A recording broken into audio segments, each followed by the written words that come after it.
As we used to see, which team was it that really just played PvE on this map beautifully? I think it was RPG. I think it was, yeah. So they were the only team who really took up the PvE style, but that was very much a okay. Let's just give Illidan to chicken. Yeah, and let's avoid team fighting all the time. And it very much reminded me. The game yesterday on Volsky Foundry reminded me of exactly that playstyle with one of the teams in Open Division just constantly ignoring the objective and trying to get value elsewhere. Sometimes that works. Like, the objective on this map is good when you push with it. The fact is, it jumps on heroes. So if you don't park any heroes and you just fight elsewhere, you're never going to be fighting at a disadvantage against the Punisher. But you do lose structures, so you better be sure you have a good push team to get a good advantage out of that. By the way, Tetcher, did my eyes just deceive me, or has CE yet to play a single game on Infernal Shrines this season? Because I think their score was 0-0. I think you might have been right. They have banned it once or twice, actually, so that's this crazy. Could be it. And that's also another trademark of Challenge, of CE. They also like to take people and opponents preferably to unknown territory. They like to take them to Towers of Dooms every now and then. Sometimes they will take you to Abraxas and bust out the Sylvanas and end the game in under 6 minutes. We haven't seen that approach this phase though. No, I'm really surprised that well, actually no, that bit they can't use the comp that they did that with anymore because Brightwing has fallen out of favor. So that's unfortunate. Hanzo makes it back in with Uther. Very nice response. Yeah, definitely true. Uther, Hanzo in the mix. Sonya prioritized for CE, which is really interesting to see because Sonya, I think we talk a lot about Hanzo, we talk a lot about ETC and Uther and Greymane, but Sonya continues to impress, especially in HGC China. She is high priority globally, don't get me wrong. Even after the nerfs, by the way, where a lot of players thought that she was no longer viable. But in China, players like Zhu, they feel insanely comfortable. And even players like Hugo from The One have shied away from the Illidan, which was his go-to baby boy, and they're now fully embracing the barbarian known as Sonya. Exactly, and like you said, a lot of people thought when she received a couple nerfs, everyone was going to be like, oh, well, let's find someone else to win the solo lane. Nope, they just changed the build. Yeah, exactly. And even then, they don't even do that every time. Yeah, and even now, after a couple of changes to the Poison Spear, we still see it to be the main talent in most cases. And here we go, Jaina's back in the mix with still what is, in my personal opinion, the most beautiful skin of them all, by the way. And speaking of Chinese skins, Jaina one, sorry. Tetcher, did you see the new Lunar Festival skins that they announced? I did not. I finished casting and went to bed, so I have not even seen the patch notes yet. If you get time during the first break, you should definitely check them out because they are magnificent. Sylvanas is going to get a new skin. That should make you very happy. Ooh, Sylvanas skins always do make me happy, but like, I'm so committed to my skin setup, my CE Sylvanas setup. There we go. What we need to do is what color coordination could I do with it? Does it match any of the HGC China teams? It could if you like red. If you like red, so you could probably match RPG. Yeah. So if RPG runs Sylvanas, then I can have a second skin setup. Oh, most definitely. Sylvanas RPG. I just saw a screenshot, a picture of the new Genji Lunar Festival skin as well. Oh my goodness. I basically saw a couple of tweets by Overwatch content creators and players, and they were jelly as hell of our beautiful, beautiful skins for Heroes of the Storm. That's how it is sometimes. Like, Overwatch has a couple skins for, say, D.Va, for example, that I would very much want. But that's the thing. Different developer teams. As we do see D.Va getting banned out here, that was what brought it to the front of my mind here. And that's suitable. Soa were one of the teams who actually ran D.Va in previous matches. Yeah, very true. Soa is a team that is not afraid to pick the D.Va. We've seen spectacular D.Va plays by Fei, probably the strongest mechanical player in the team anyways. And Infernal Shrines is the primary map for D.Va to be utilized on. The Shrine control is just almost unmatched, unrivaled, with the self-destruct, with the damage reduction, especially if you go for the build that features the wider arc on the defense matrix. You can just deny so many plays, but we see Gul'dan making it in here, a very unusual pick for China, but whenever he was picked, he performed quite well. He really did, because it turns out Horrify is quite good. But yet, once again, Gul'dan is a hero who he's not really been changed a lot for a very long time, and will come into favor, and everyone say, "Oh yeah, he's good," and then will fall out of favor, and then people will remember, "Wait, why aren't we still picking this guy?" Yeah. And that's just how he seems to run in general. So the response to him, going with the Greymane, burst potential, blow up that cooldown, killing before he can get too much damage value, and Muradin to protect the front line. Can you imagine can you remember the last time Gul'dan was changed in a balance patch? I can't. That's how stable the hero is considered by the devs. I think he might have got like a tiny bit of corruption damage like a week after release. Like I'm talking about series changes, like nerfing an ability, buffing an ability. I think he's been in a very stable state for a long time now. I would agree. I don't think he's had much changes at all, but I'm sure we're forgetting something. Maybe the Reign of RNG is going to be tackled at some point. Give him a second heroic ability. How would you change that? How would you change Reign of RNG? Maybe do a mini game before you channel it, and that determines how many meteors are gonna hit. Like you do a little dance emoji game, and then depending on how well you perform. Okay. I quite like the idea. Alexstrasza's the last pick, by the way. I quite like the idea I saw on Reddit of you basically draw with your mouse, and that chooses where the meteors go. That is a really solid decision. That is really cool, in the circle, so you can just go all the way around. Yeah. You know what? I don't hate it. But that gives them a crazy activation time. Like, you would have to have a 2-3 second wind-up time. Yeah, well, they still come down at about the same pace. It would just be... Oh, okay. Whichever area you did it in, and you can't overlap. So they don't all come down at once, but they come down one after the other the moment you draw the mouse? Exactly, yeah. Cool. Like, think Alexstrasza's dropping ability. Basically, you're just moving your mouse around and the meteors are following.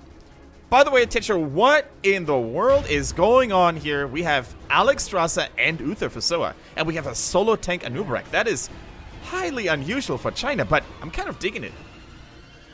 I always like the Alexstrasza coming in, especially on this map, due to the crazy amount of area control it does offer. But as a double support, it is quite interesting.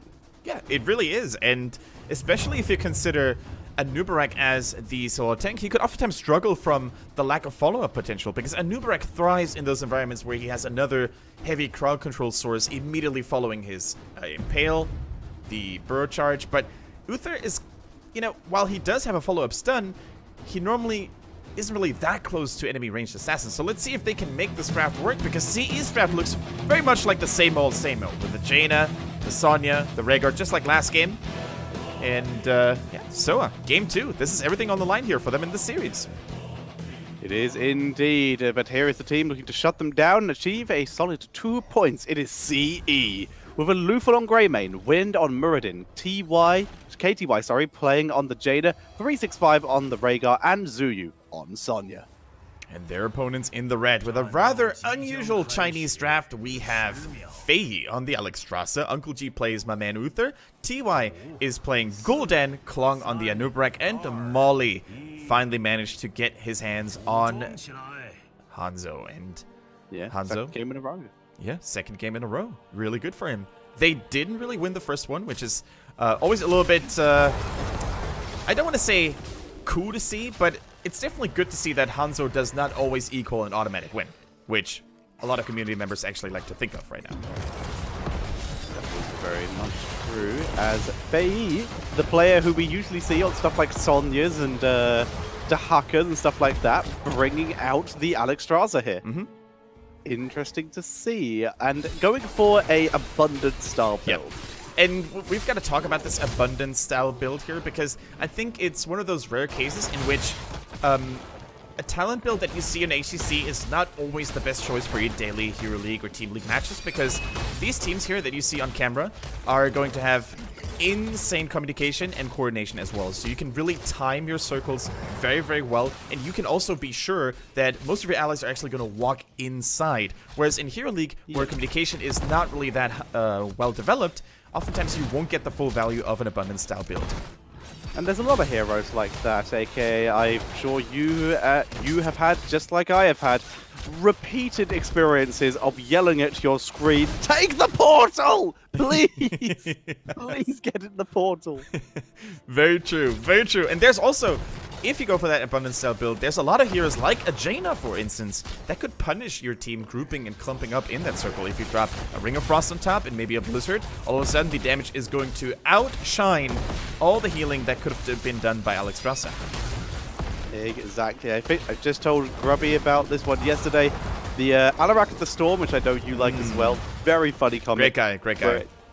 Where you just have a picture of Alexstrasza with the abundance and just says, "Team, step in, stand on this," and then a picture of Kel'Thuzad pointing at the same circle. Aim abilities at this. No, it is very true, especially the mages like Jaina, like Kel'Thuz, even a Kel'Thuzad. They can capitalize heavily on potential mispositioning. In the meantime, we see a flank by KTY, melting Fei and TY alike. Wow, beautiful Code of Cold into Blizzard setup there right at the start of that engage. That was just brutal, Kendrick. I'm not even sure if Jaina can melt people. She probably shatters them with ice magic. That's true. Yeah, you're gonna walk in and just get frozen, and then, much like in the Jaina trailer, just pushes you over. Very true. Here comes another flank from KTY. This guy almost set his on fire, but he's got no chills when it comes to dealing with those enemies up to this point. KTY, after seeing him kind of underperform yesterday, he's on a whole different level today, Tetra. He must have had a good breakfast. I'm sorry, did you just say Jaina has no chills? Oh, she has no chills at taking down her opponents.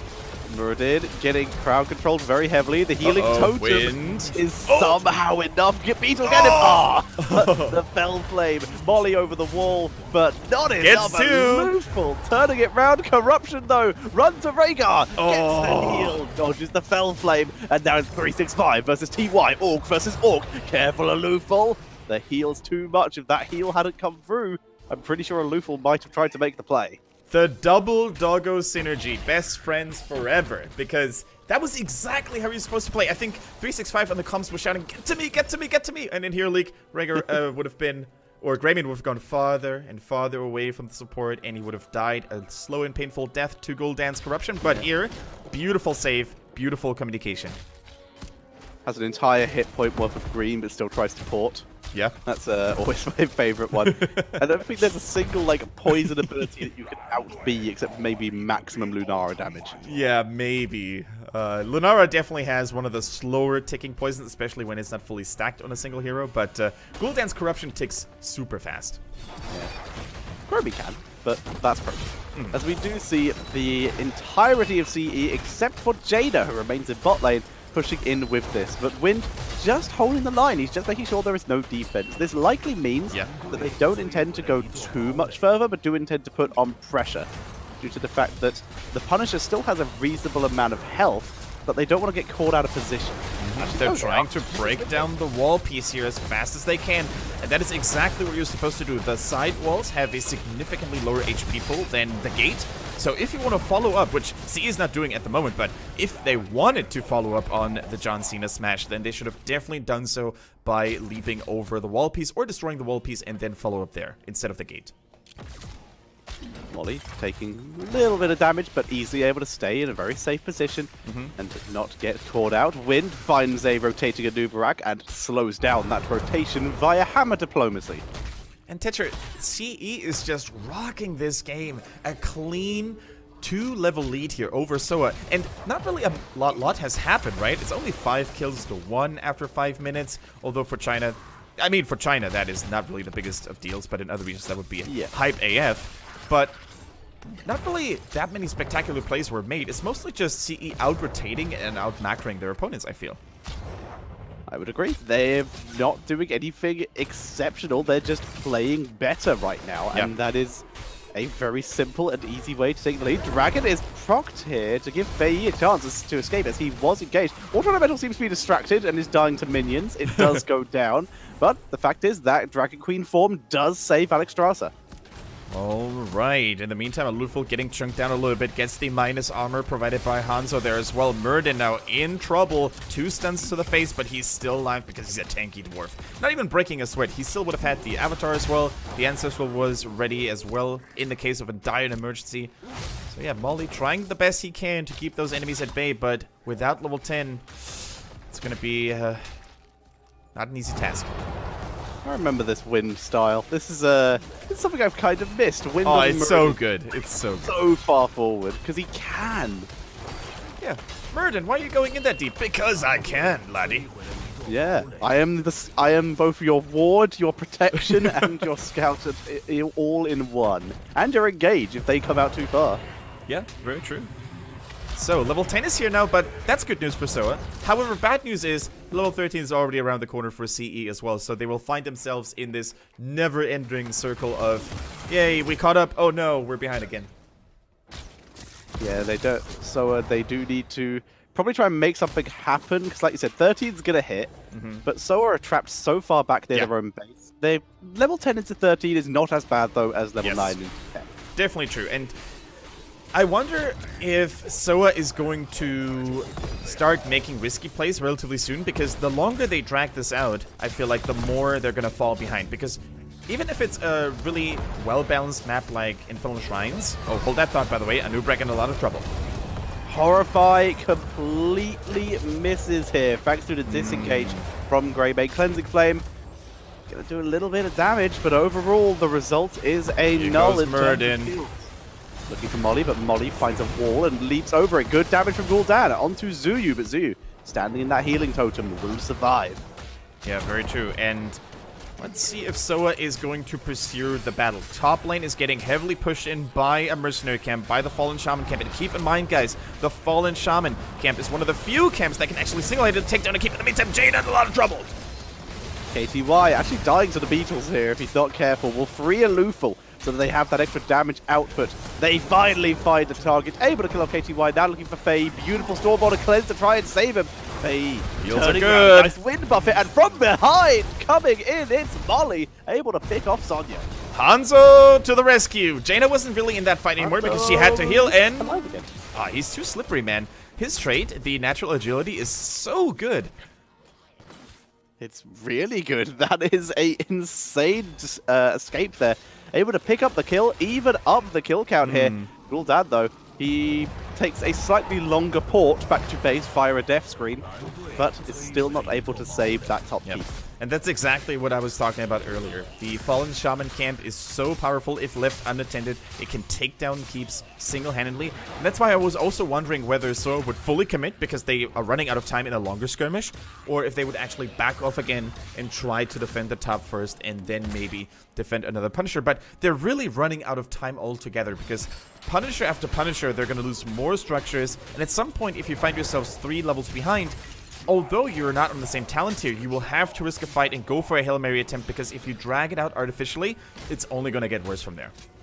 Yeah, I mean, we're just starting to get into that Elliot Minor song now. Punisher after Punisher, and nothing has changed. Yeah. They're just losing fort and keep and keep, and this could be another keep with this Impaler camp joining in as well. And of course, this is an arcane Punisher. The wall is down, which means there could have been a follow-up to the slam by the Punisher, but for now it is only Wind engaging. Takes a little bit of CC, but is still relatively healthy. Water Elemental dropping in the slows here, forcing everyone out of that Alexstrasza healing circle. Here comes the Cleansing Flame, keeping everyone alive, but the keep is not going to be healable via Cleansing Flame and will go down. Wind going so deep, Divine Shield having to be used here on a Nubrak on the tank. The Horrify was better this time. Dragon Arrow was also good. Soa, they're holding, except Uther, who will die here, but they're trying to turn it round. If they can just pick up a couple kills, they might at least survive the game, as the Punisher has dropped. Muradin is a tanky beast. He activated Avatar and the Stone Skin. Oh my god. Absolute annihilation. 1, 2, 3. That is the place to be for CE, because they're now going to finish the game with a clean 2-0 victory. But I gotta say, Tetcher, if Wind doesn't get MVP again, I don't know who is. Because those baiting plays by jumping and being like, hello, you can focus me, I'm a tiny little dwarf. Well, just kidding. I got my Avatar, I got my Stone Form, and I've got limitless healing by my regular buddy as well. That was just so cool to see. So well done here by SPT, but like you said, not SPT, sorry, CE, but Wind, like you said, it was just godlike in that game. The beautiful forward play, that the kind that we used to see last season from Misaka. Wind showing that he could do that and then some. Insane play. And CE continues to impress after losing 2 games in a row with a sub.